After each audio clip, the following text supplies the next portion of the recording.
ಗಣರಾಜ್ಯೋತ್ಸವ ಪರೇಡ್ನಲ್ಲಿ ನಾರಾಯಣ ಗುರುಗಳ ಸ್ತಬ್ಧ ಚಿತ್ರ ತಿರಸ್ಕರಿಸಿರುವ ಕೇಂದ್ರ ಸರ್ಕಾರದ ನಿಲುವನ್ನು ವಿರೋಧಿಸಿ ವಿವಿಧ ಸಂಘಟನೆಗಳ ನೇತೃತ್ವದಲ್ಲಿ ಮಂಗಳೂರಿನಲ್ಲಿ ಮೆರವಣಿಗೆ ಜಾಥಾ ನಡೆಯಿತು.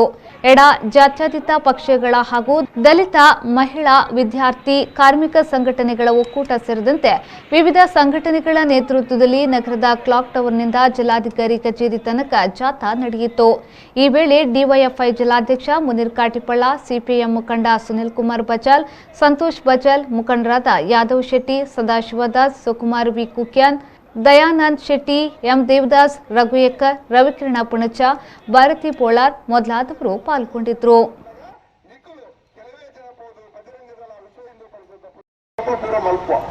ಗಣರಾಜ್ಯೋತ್ಸವದ ದಿನ ಇಲ್ಲಿ ಅಂಬೇಡ್ಕರ್ ಫೋಟೋ ತೊಟ್ಟಿಗೆ ನಾರಾಯಣ ಗುರುಕುಲ ಫೋಟೋದ ಮೆರವಣಿಗೆ ನಡೆಸುವ ಉದ್ದೇಶ ಪಕ್ಕ ಇದ್ದ ನಿಜವಾದ ಕಾರಣನೇ ಬಿಜೆಪಿದ ಕೇಂದ್ರ ಮೋದಿ ಸರ್ಕಾರದ ವಿರುದ್ಧ ಜನಕ್ಕೆ ಗುರುಕುಲ ಆಕ್ರೋಶ.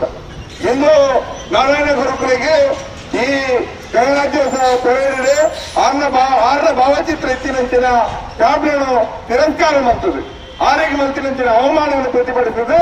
ಇಲ್ಲಿ ನಡೆತೊಂದೊಂದು ಕಾರ್ಯಕ್ರಮ ನಿಖಲು ಇನ್ನು ಏರ್ನ ವಿರುದ್ಧ ಆಗ್ತದೆ ಪನ್ನಿಬೆಟ್ಟಿಗೆ ಉದ್ದೇಶ ಬದಲಾಪುಜಿ ಆಯ್ತು ಆಕ್ರೋಶಲ ಬದಲಾಪುಜಿ ಬಂತ ಮಾತ್ರ ಬಂದ್ರೆ ಬಯಕ ನಿಖಲು ಇಲ್ಲಿ ಮುರಾನಿ ಈ ವಿವಾದ ಆಯ್ಬೇಕ. ನಾರಾಯಣ ಗುರುಕುಲ ಕ್ಯಾಬ್ಗಳನ್ನು ತಿರಸ್ಕಾರ ಮಾಡ್ತಿರೋ ಸಾರ್ವಜನಿಕರಿಗೆ ಗೊತ್ತಾಯ್ಬೇಕ. ಮಲ್ಲ ರೀತಿಯಲ್ಲಿ ಜನಾಭಿಪ್ರಾಯ ಜನಕ್ಕೆಲ್ಲ ಆಕ್ರೋಶ ಬರಂದುಕೊಂಡಾಗ ನಿಖಲು ದಿನಕ್ಕೊಂದು ಹೇಳಿಕೆ ಕೊಡೋದಿಲ್ಲ. ನಮ್ಮ ಉಸ್ತುವಾರಿ ಸಚಿವರಾದ ಕುಣಂಚಿನ ಹೊಸ ಉಸ್ತುವಾರಿ ಸಚಿವರು ಸುನಿಲ್ ಕುಮಾರ್ ಆರಂತೂ ಅರ್ಧ ಗಂಟೆಗೆ ಒಂದು ಸ್ಟೇಟ್ಮೆಂಟ್ ಕೊಡೋದಿಲ್ಲ. ಒಂದು ಸ್ಟೇಟ್ಮೆಂಟ್ ಕೊಡೊಂದು ಸ್ಟೇಟ್ಮೆಂಟ್ಗೆ ಸಂಬಂಧ ಸುಳ್ಳು ಸುಳ್ಳು ಬರೋದಿಲ್ಲರೇ ಬಹಿರಂಗವಾದ ಜನಕ್ಕಳು ತೂ ಬಂದಾರೆ ಉಪಯೋಗಿಸ್ತಲ್ಲ ಆ ರೀತಿಯ ಜನಕ್ಕೆಲ್ಲ ಒಂದು ಪ್ರತಿಕ್ರಿಯೆಗಳ ಗಮನ ಕೊಡಂದ ಇದು ಸುಳ್ಳು ಬಂದ್ಬಿಡುತ್ತ ಒಟ್ಟಿಗೆ ಕಮ್ಯುನಿಸ್ಟರ ಸರ್ಕಾರದ ವಿರುದ್ಧ ಕಮ್ಯುನಿಸ್ಟರ ಮಿತ್ರ ಆರೋಪ ಮಾಡ್ಕೊಂಡ ಮೂಲಕ ಇಲ್ಲಿ ಡ್ಯಾಮೇಜ್ ಕಂಟ್ರೋಲ್ ಮಾಡ್ಕೊಳ್ತಿರೋ ಒಂದು ಹತಾಶ ಪ್ರಯತ್ನ ಮಾಡ್ಕೊಂಡಿಲ್ಲ.